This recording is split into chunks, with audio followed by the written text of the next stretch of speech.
नमस्कार। आज सफर आम से खास तक पहुंच चुका है नागपुर में। नागपुर के ब्यूरो चीफ सलीम रहमान बात करेंगे उत्तम किन्नर बाबा से, जानेंगे उनके विभिन्न पहलुओं पे, उनकी सामाजिक संगठन की ताकत पर और उन्होंने किस तरह से अमन शांति के लिए काम किया। आइए देखते हैं बातचीत के प्रमुख अंश उत्तम किन्नर बाबा और सलीम रहमान के बीच। टाइम न्यूज सफर आज तक में आज मेरे साथ नया चेहरा जो कि नागपुर विदर्भ से रिप्रेजेंट करते हैं, किन्नर सर्वर समिति के अध्यक्ष एवं विदर्भ किन्नर समिति अध्यक्ष उत्तम बाबा मेरे साथ मौजूद है। उत्तम जी, टाइम न्यूज में आपका स्वागत है। नमस्ते। उत्तम जी, टाइम न्यूज सफर आज तक चला रहा है और उस सफर आज तक में आप अपनी बीती लम्हे बीती कहानी को बताइए हमारे दर्शकों को, जो कि बचपना आपका पैदाइश कहाँ हुआ? देखिए, मेरा जन्मभूमि जो है वो है नागपुर और मैं मेडिकल में जन्म हुई हूँ। मेरे पिताजी जो है वो कलकत्ते के रहने वाले थे और मेरी माता जी है वो भी कलकत्ते के रहने वाली थी।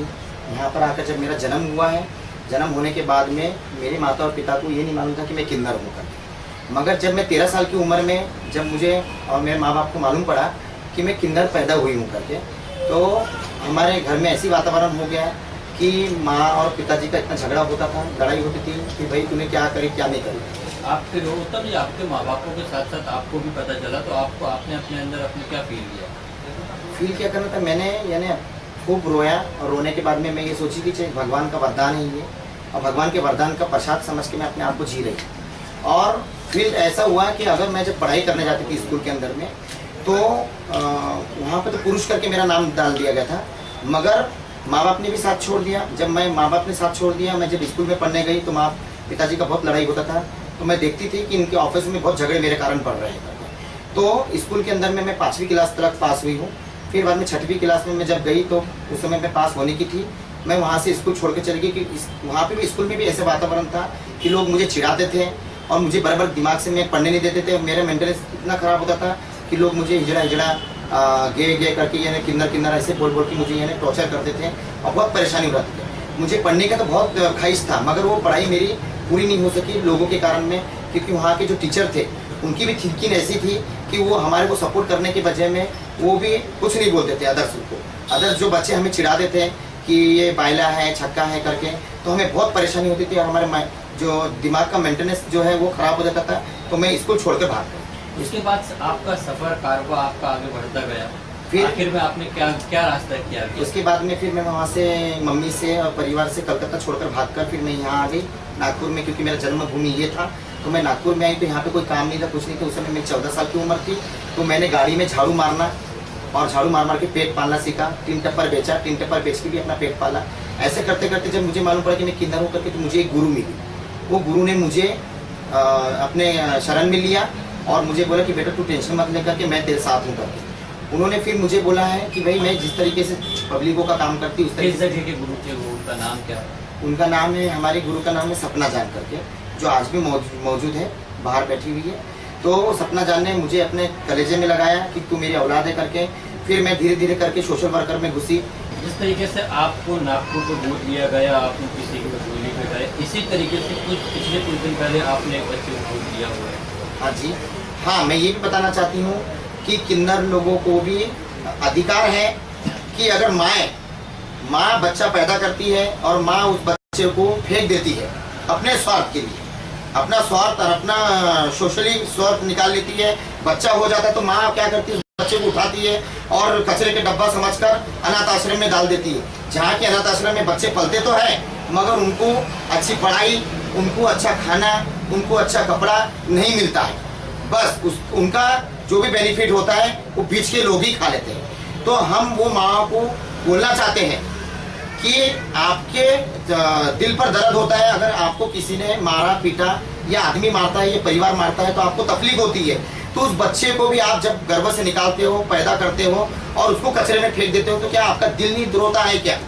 उसको पढ़ाओ लिखाओ। जैसे मैं किन्नर हूँ, आज मैंने एक बच्चा गोद लिया और गोद लेने के बाद में मैं सोच सकती हूँ कि मैं एक माँ हूँ जो उस बच्चे के प्रति काम आ सके कम से कम। आज मेरी प्रॉपर्टी है, मेरी प्रॉपर्टी चोर खाने से बजाय आज कोई भी बच्चा खाएगा तो मुझे बहुत बेहद खुशी होगी कि कम से कम मेरा नाम चलाने वाला एक न एक आ चुका है। तो ऐसे ही मैं माँ को बोलती हूँ कि अपने बच्चे को अनाथ आश्रम में डालने से अच्छा उसको पाले, ना कि वो आदमियों को सपोर्ट करें कि भाई ये बच्चा अनाथ आश्रम में डाल देगा, उसके ऊपर में केस कर। लास्ट सवाल मेरा ये रहेगा कि जैसा कि आपने बताया कि आपकी पैदाइश माँ बाप कलकत्ता के थे, उसके बाद आपकी पैदाइश नागपुर से हुई, आप अपने माँ बाप का नाम भी शेयर करें।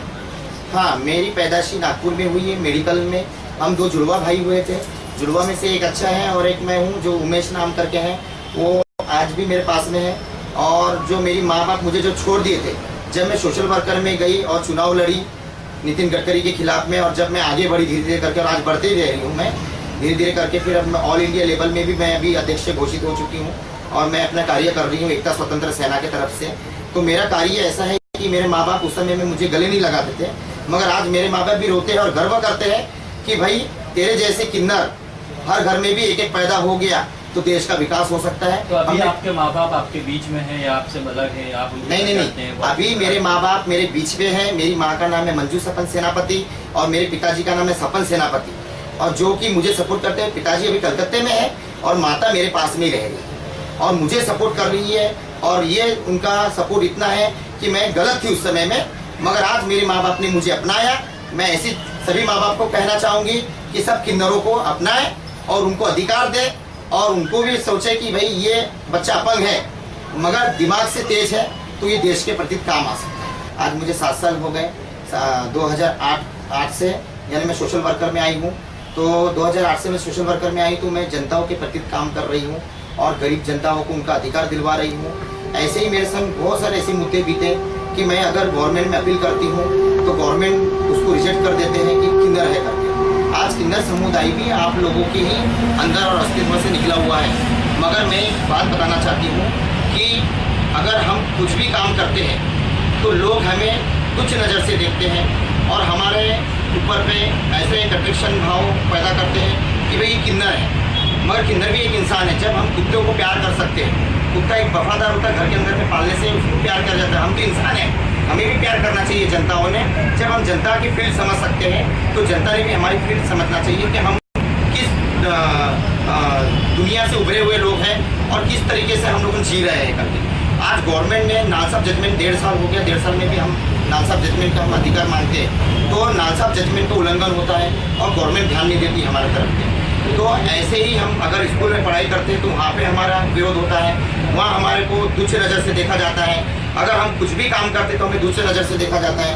अगर किन्नर कुछ मांगेगा नहीं, काम नहीं करेगा और मांग के पेट नहीं पालेगा तो जिएगा किस तरीके से। आज मैं देखी हूँ कि मैं पढ़ी लिखी, जो मेरे किन्नर है मैं इतनी पढ़ी लिखी रहने के बाद में मैं 5वीं उस समय में 5वीं बोला जाओ तो एक मैट्रिक और एक सेक्शन था। आज उसका कोई 5वीं क्लास का मुद्दा नहीं है कि ये 5वीं क्लास है, मगर मैं दिमाग से नॉलेज मेरा इतना तेज है कि मैं जनता के प्रति और अपने किन्नरों के हित के प्रति सोच सकती हूँ करके। मगर हम किन्नरों को झुठला दिया जाता है, लोगों के प्रति में भड़का दिया जाता है कि भाई किन्नर क्या करेंगे करके। तो मैं उस समय में नाराज़ नहीं होती हूँ, मैं गर्व अपने आप में गर्व जगाती हूँ और ये बोलती हूँ कि मैं किन्नर हूँ। मैं अगर कुछ कर नहीं सकती थी तो जितने मर्द बैठे हुए हैं कम से कम उन्होंने तो करना चाहिए था देश के प्रति अच्छा काम। तो ऐसे मेरे मुद्दे चलते रहते हैं। हम इतने परेशान हैं कि हमें मकान, घर, शौचालय हर चीज़ की परेशानी उठाना पड़ता है। जिस तरीके से आपने नागपुर आया, 14 साल की उम्र हुई आपकी, आपको नागपुर में एक गुरु मिला, उसके बाद कारवा आपका चलते गया, आपके सफर रास्ते खुलते गए और आज आप खुद एक गुरु के नाम से गुरु के पद से नवाजा गया है। आपकी ये मेहनत लगन कैसे रंग लाई? आपने क्या सोशल वर्क किया किन्नरों के बीच में जो कि आपको किन्नरों का आज विदर्भ लेवल पे आपको सत्ता कर जाएगा? असली बात ऐसा है कि किन्नरों के ऊपर में पहले जुल्म बहुत हुआ था। हमारे जो महागुरु रहते थे बड़े बड़े, वो किन्नरों को सिर्फ 100 रुपये देना और भगा देना, बाकी पूरा पैसा उनका दबा के रख लेते थे। और वो दबा के रख लेने के बाद में ना गवर्नमेंट की तरफ में उसका हिसाब देते थे और ना कुछ भी कार्रवाई करते थे। हमने ये मुद्दा उठाना चालू करा कि भाई महागुरु ने अपने बच्चों को इस तरीके से पालना चाहिए कि भाई उनके ऊपर में अत्याचार नहीं, उनके ऊपर में एक विकास होना चाहिए करके। मगर महागुरु उसमें ध्यान नहीं देता था, सिर्फ बस बस्ती मंग के लेकर आओ, नाच गा ना करो, सोशल वर्कर में काम मत करो। जब मैंने ये मुद्दा उठाया विदर्भ के अंदर में कि भाई किन्नरों के लिए भी विदर्भ विकास होना चाहिए, विदर्भ के अंदर में किन्नरों का भी विकास होना चाहिए, हर चीज़ उनकी मुद्दे जो पढ़ाई एजुकेशन से लेकर डॉक्टर से लेकर MBBS से लेकर हर चीज़ में उनको लेना चाहिए किन्नरों को। क्योंकि उनके भी अगर वो अपंग है, एक बच्चा अपंग पैदा होता है तो माँ उनको फेंक नहीं देती है, कलेजे से लगाती है। तो हम अपंग है मगर हमारा माइंड अपंग नहीं है। हमारा माइंड इतना तेज है कि हम जनताओं के हित पर सोच सकते हैं, किन्नरों के हित पर सोच सकते हैं, उनके विकास के हित पर सोच सकते हैं। तो हमने ऐसे ही आंदोलन छेड़ा किन्नरों को लेकर कि भाई किन्नरों की पढ़ाई होना चाहिए, किन्नरों का विकास होना चाहिए, किन्नरों के लिए आवास योजना मिलना चाहिए, किन्नरों के लिए शौचालय योजना मिलना चाहिए। तब जाके किन्नरों ने मुझे सपोर्ट किया कि भाई ये किन्नरों के हित पर अच्छा सोचती है। तो पूरे विदर्भ किन्नरों ने मुझे विदर्भ अध्यक्ष बनाया, और विदर्भ अध्यक्ष बनाने के बाद मैं किन्नरों की नेता हूँ और किन्नर मुझे सपोर्ट करते हैं। मैं किन्नरों के हित के लिए आगे तक भी लड़ते रह रही हूँ और अभी भी लड़े। ऐसे ही मैं 7 साल से सोशल वर्कर करते करते मैंने बहुत परेशानी भी उठाया। मैं जो भी पदाधिकारी करने जाती थी तो पदाधिकारी मुझे झुठला देता था, काम नहीं करता था। तो हमने बोला ठीक है, हम अपने इसमें काम करके ही रहेंगे और ताकत एकजुट बनाकर हम। तब आज किन्नरों को एजुकेशन क्यों नहीं, और एजुकेशन अगर रहता है तो उनको पॉलिटिक्स में या फिर राजनीति स्तर पर उनको क्यों नहीं किया? देखिए, अगर किन्नर पढ़े लिखे नहीं है तो उसका कारण भी है कि हमारी जो शासन है उन्होंने कभी भी हमें आगे बढ़ने नहीं दिया। और पढ़े लिखे इसलिए नहीं है कि भाई हम पढ़ना चाहते थे मगर हमारे जो मजाक उड़ाया जाता था इसके कारण से पढ़ नहीं सके। मगर हम दिमागदार तो हैं। अगर कोई 12वीं पढ़ा है, कोई 15वीं पढ़ा है, चलो हमने तो 5वीं क्लास भी पढ़ा। मगर एक मुद्दा अगर देखा जाए, लालू प्रसाद यादव की बात करूंगी मैं, जो रेलवे मंत्री थे और कांग्रेस पार्टी से जुड़े हुए हैं कैंडिल में। मगर एक मेरे को बात बताइए, उनकी जो बेगम है औरत, वो लाबड़ी देवी कितनी पढ़ी लिखी थी, अनपढ़ गवार थी, अंगूठा हाथ दूर छाप थी। तभी भी तो उनको मंत्रालय बनाया गया है और मंत्री पद में बैठाकर उनको जिताया गया है। तो क्या उस समय में गवर्नमेंट ने और हमारे जो पदाधिकारी नेता लोग तब काम क्यों नहीं खींचा? तब उन्होंने ये सवाल क्यों नहीं उठाया कि किधर पढ़े लिखे नहीं है करके? तभी भी उन्होंने सवाल उठाना था और टांग खींचना था, उनके ऊपर में ऑब्जेक्शन करना था। मगर ऐसा नहीं हुआ। तो मैं भी ये चाहती हूँ कि अगर हम 5वीं क्लास पढ़े हैं या 15वीं क्लास पढ़े हैं तो हमारा माइंड जो है बहुत तेज है। तो हम लाबड़ी देवी तो नहीं है भाई, मगर हम लाबड़ी देवी से भी ज़्यादा पढ़े लिखे लोग जो समझ सकते हैं राजनीति के अंदर में क्या खेल चल रहा है। आपका सीधा आरोप लालू प्रसाद के ऊपर है, जिस तरीके से उसकी बीवी के ऊपर आपने इल्जाम आरोप लगाया है कि वो पढ़ी लिखी नहीं। किन्नर आज पढ़े लिखे, उनको एजुकेशन मिल रहा है या नहीं मिल रहा है, लेकिन उनको पद ग्रस्त क्यों नहीं किया जाता? हाँ, पद ग्रहण इसलिए नहीं किया जाता है कि ये जितने भी राजनीति के दल के नेता हैं वो चाहते हैं कि किन्नर अगर हमारे कमेटी पे आ गए और विधान परिषद में या क्या बोलते से पार्लियामेंट में अगर आकर बैठ गए तो किन्नर हमारे सब बोल और पिक्चर खुल के रख देगा। इसलिए वो हमें लेना नहीं चाहते। और अनपढ़ गवार जितने भी राजनीति के अंदर में देखा जाओ, किसी को राजनीति के अंदर में समझता कुछ नहीं है, सिर्फ मुंडी हिलाते, हाँ सब मुझे समझता है करके। सब अनपढ़ गवार भरे हुए हैं राजनीति के अंदर में। एक मुझे बात बताओ, तब ऑब्जेक्शन नहीं होता। और हम पढ़े लिखे जब हम अपने अधिकार के लिए, हमारे मानव अधिकार के लिए, हमारे किन्नर अधिकार के लिए हक मांगते हैं तो उसमें बोला जाता है कि एजुकेशन नहीं है करके। तो आप अगर एजुकेशन की बात करते हो तो सबके ऊपर में इंक्वायरी बैठा लो, और जिन जिन के एजुकेशन नहीं है, बड़े बड़े पदाधिकारी नेताओं के, उनको इस्तीफानामा करके उनको हटा दो, लड़ते ही रहेंगे। 2014 की अगर मैं बात करूं, 2014 लोकसभा इलेक्शन पे आपने नितिन गडकरी के खिलाफ इलेक्शन लड़ा। उसके पहले आपने कारपोरेशन पे अनेक बार अपने कारपोरेटर से किन्नरों को उतारा। क्या रिस्पॉन्स मिलता है आपको पब्लिक से? क्या जनता से क्या प्यार मिलता है आपके प्रति? देखिए, जनता जो है, पहले सोच अलग थी जनताओं की कि वो किन्नरों के प्रति सोचते थे कि भाई किन्नर अलग कैटेगरी के लोग हैं, किन्नरों को आरक्षण नहीं मिलना चाहिए, ना कुछ नहीं मिलना चाहिए, किन्नर लोग मांग के छीन कर खा लेते हैं। मगर उसकी मजबूरी और उनके अंदर के डीप तलक नहीं जाते थे लोग।